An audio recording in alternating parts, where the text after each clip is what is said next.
స్వామియే శరణమయ్యప్ప. భూతనాథ సదానంద సర్వభూత దయాపర రక్షరక్ష మహాభాగో శాస్త్రారం తొన్నమామ్యం.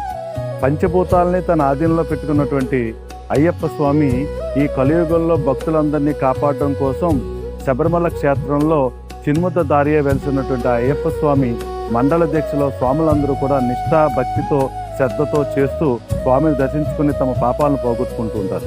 అయితే ఈరోజు నా ముఖ్య ఉద్దేశం ఏంటంటే, నేను చెప్పాలనుకున్న ముఖ్యమైన ఉద్దేశం ఏంటంటే, ఇక్కడ మీరు చూస్తున్నటువంటి ఆలయం ఏదైతే ఉందో ఒకసారి చూడండి ఇలా బయట నుంచి.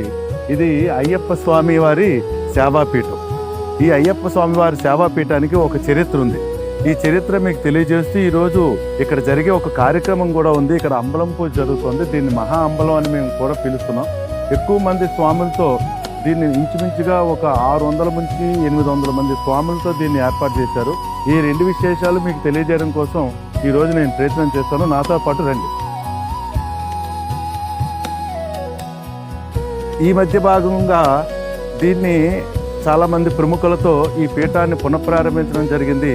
అయితే ఇక్కడ మీరు చూస్తే ఇది చూడండి, అయ్యప్ప స్వామి వారి పీఠంలోనికి లోపలికి వెళ్ళడానికి ఇది ప్రధానమైనటువంటి మెట్లు. ఇవి అయ్యప్ప స్వామి పీఠం లోపలికి వెళ్ళడానికి, అంటే పూజ చేసుకోవాలనుకునే భక్తులందరూ కూడా ఈ దారి ద్వారా, ఈ మెట్ల ద్వారా పైకి రావాల్సి ఉంటుంది. నాతో పాటు అండి లోపలికి తీసుకెళ్తాం. ఇలా నడుచుకుంటూ వస్తే ఇదంతా కూడా పూర్తిగా సింగంపల్లి గణేష్ గారు తమ సొంత శక్తితో విరాళదాతలు ఎవరైనా వాళ్ళంతటా వాళ్ళుగా స్వయంగా వచ్చి నేను సాయం చేస్తానంటే వాళ్ళ సేవలు తీసుకుని కొంతమంది సేవలు కూడా వినియోగించుకుని ఇక్కడ అంతా కూడా చేయడం జరిగింది.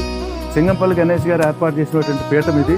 ఈ పీఠాన్ని మీద చూడండి, పూర్తిగా ఈ దారి అంతా కూడా స్వాముల చుట్టూ ఈ మండల పూజలు అయిన తర్వాత చుట్టూ ప్రదక్షిణ చేసుకుని ఇరుముడు కట్టుకున్న తర్వాత ప్రదక్షిణ చేసుకుని ఇరుముడితో సహా లోపల ఉండే విధంగా ఈ ప్రదక్షిణ మంటపాన్ని ఏర్పాటు చేయడం జరిగింది. ఈ ప్రధాన ప్రదక్షిణ మంటపం ఇక్కడ చూస్తే ఇది స్వామివారి తాలూకా ప్రధాన ద్వారం, సింహద్వారం.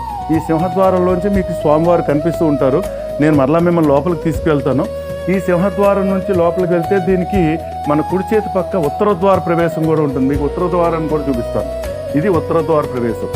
ఇది స్వామివారికి ఉత్తర ద్వార ప్రవేశం ఉంటుంది. ఈ ఉత్తర ద్వారం అంటే స్వామివారు సాక్షాత్తు విష్ణు హరిహరపుత్రుడు కాబట్టి స్వామివారికి ఉత్తర ద్వారం కూడా ఏర్పాటు చేయడం జరిగి ఉత్తర ద్వారం ద్వారా లోపలికి వెళ్తే ఇలా స్వామివారి చరిత్ర అంతా కూడా ఈ గోడల మీద లిఖించబడి ఉంటుంది. మొత్తం స్వామివారి చరిత్ర, అయ్యప్ప స్వామివారి జీవిత చరిత్ర అంతా కూడా ఈ గోడల మీద ఇట్లా లిఖించబడి ఉంటుంది. మీరు చూస్తున్నట్లయితే మొత్తం స్వామివారు పందలరాజుకి ఎలా దొరికారు, ఎప్పుడు దొరికారు, పులివాహనం మీద పాలు తీసుకురావడానికి ఎందుకు వెళ్ళారు, ఈ చరిత్ర అంతా కూడా ఈ గోడల మీద లిఖించబడి ఉంటుంది. తర్వాత ఇది ప్రధానమైనటువంటి అర్చన మంటపం. ఇది ప్రధానమైనటువంటి అర్చన మంటపం. ఇక్కడ చూస్తే మహాగణపతి మన కోసం, మన కష్టాలను తీర్చడం కోసం మహాగణపతి ఇక్కడ పూర్తిగా ప్రతిష్ఠించబడి ఉన్నారు. ఈ మహాగణపతి తర్వాత అవతల పక్క అయ్యప్ప స్వామి వారికి ఎడమ చేతి పక్క చూసుకున్నట్లయితే ఇక్కడ మహాలక్ష్మీదేవి కూడా పూర్తిగా ప్రతిష్ఠించబడి ఉన్నారు. ఇక్కడ మహాలక్ష్మీదేవి పూర్తిగా ప్రతిష్ఠించబడి ఉన్నారు. భక్తుల తాలూకా ఆర్థిక ఇబ్బందులు తొలగించి మనసు ప్రశాంతతను కలిగించడం కోసం మహాలక్ష్మి వారు ఇక్కడ వేంచేసి ఉన్నారు. తర్వాత వీరిద్దరితో పాటు సాక్షాత్తు మహాగణపతి లక్ష్మీ సమేత అయ్యప్ప స్వామి వారు ఇక్కడ పూర్తిగా 18 ఇది పూర్తిగా రాగి తాపడంతో చేసినటువంటి మెట్లు. ఈ 18 నుంచి అయ్యప్ప స్వామి వారు ఇక్కడ ఆవాహనమై ఉన్నారు. ఇది ప్రతిరోజు కూడా ఇక్కడ స్వామివారికి భక్తులందరూ కూడా మండల దీక్షలో పూజలు చేసుకోవడానికి గణేష్ గారు ఏర్పాటు చేసినటువంటి ఒక అద్భుతమైనటువంటి పీఠం. తర్వాత మీ అందరికీ కూడా స్వామివారి తాలూకా ఆలయాన్ని చుట్టూ చూపిస్తానని చెప్పాను కదా, నాతో పాటు రండి. ఇక్కడ చూసినట్లయితే మీరు ఈ ఉత్తర ద్వారం ద్వారా బయటకు వస్తే స్వాములందరూ కూడా తమ ఇరుముడితో ప్రదక్షిణ చేయడానికి, చూడండి స్వాములందరూ ఇరుముడితో చుట్టూ ప్రదక్షిణ చేయడానికి, ఇంకెక్కడైనా చూస్తే మనం ఏదో అలా తిరిగేసి వచ్చేయడం ఇలా జరుగుతుంది.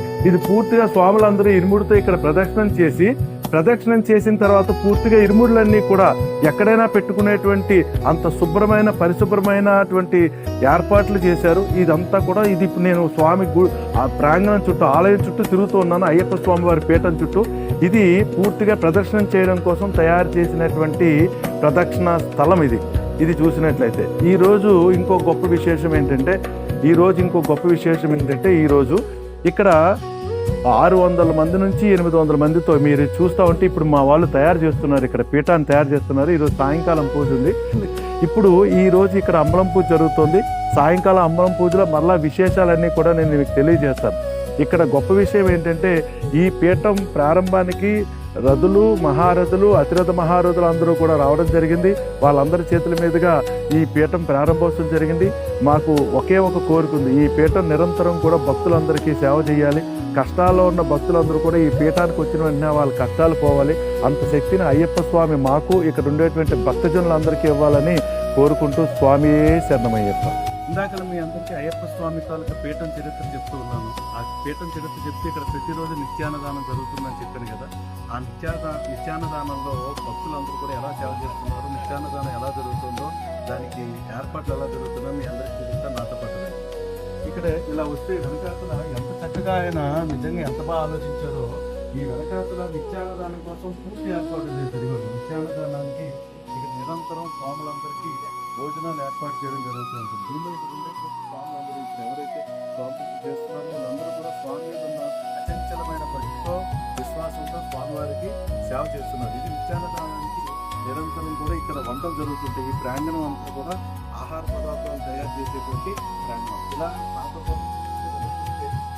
ఇలా చూస్తూ ఉంటే ఇక్కడ స్వాములందరూ కూడా ఆహారం తయారయ్యే స్వాములందరికీ కూడా పూర్తిగా స్వాములందరికీ భిక్ష చేయడానికి ఏర్పాటు చేసినటువంటి షెడ్ ఇది. స్వాముల కోసం ప్రాంగణం. ఈ ప్రాంగణం అంతా స్వామిని భిక్ష చేయడానికి ఏర్పాటు చేసినటువంటి ప్రాంగణం. మహిళా వాళ్ళందరూ కూడా ఇక్కడ ఉండేటువంటి మహిళా వాళ్ళందరూ కూడా వాళ్ళంతటా వాళ్ళుగా స్వామి వాళ్ళకి సేవ చేయాలి. ఇక్కడ ఏదో విధంగా పూర్వం జరిగినట్టు ఆహార పదార్థాలు శుభ్రం చేసినట్టు వాళ్ళతో వాళ్ళగా సేవ చేస్తున్నారు. ఇది నిరంతరం జరిగేటువంటి ఒక గొప్పదైనటువంటి ప్రక్రియ. ఈ ప్రక్రియకి మూలం అంతా కూడా చెంగంపల్లి గణేష్ గారు దాని పూర్తి ఆలోచన, దాని ప్రణాళిక అంతా కూడా ఆయన సిద్ధం చేసుకుంటూ నిరంతరం స్వాములకు సేవ చేయాలనే చేస్తున్నటువంటి ఒక మహా గొప్ప కార్యక్రమం ఈ కార్యక్రమం. మీరందరూ కూడా ఈరోజు ఎన్ని పనులు ఉన్నా కానీ ఆ పనులన్నీ పక్కన పెట్టి ఎట్టి పరిస్థితుల్లోనైనా సాయంకాలం 6 గంటలకు ఉత్తరాపల్లి పీఠంకి వెళ్ళి ఖచ్చితంగా అక్కడ జరిగే వైభోగాన్ని చూడాలి. మనం కూడా స్వామివారి తాలూకు ఆశీస్సులు పొందాలి, స్వామివారి తాలూకు అనుభూతిని పొందాలి, స్వామివారి తాలూకు విశేషమైనటువంటి కృపను పొందాలని చెప్పి ఖచ్చితంగా 6 గంటల కల్లా ఈ ప్రాంగణంకి వచ్చారంటే మీరందరూ కూడా ఖచ్చితంగా ఈరోజు మంచి అనుభూతిని పొందుతారని కూడా తెలియజేస్తున్నాం. స్వామియే శరణమయ్యప్ప.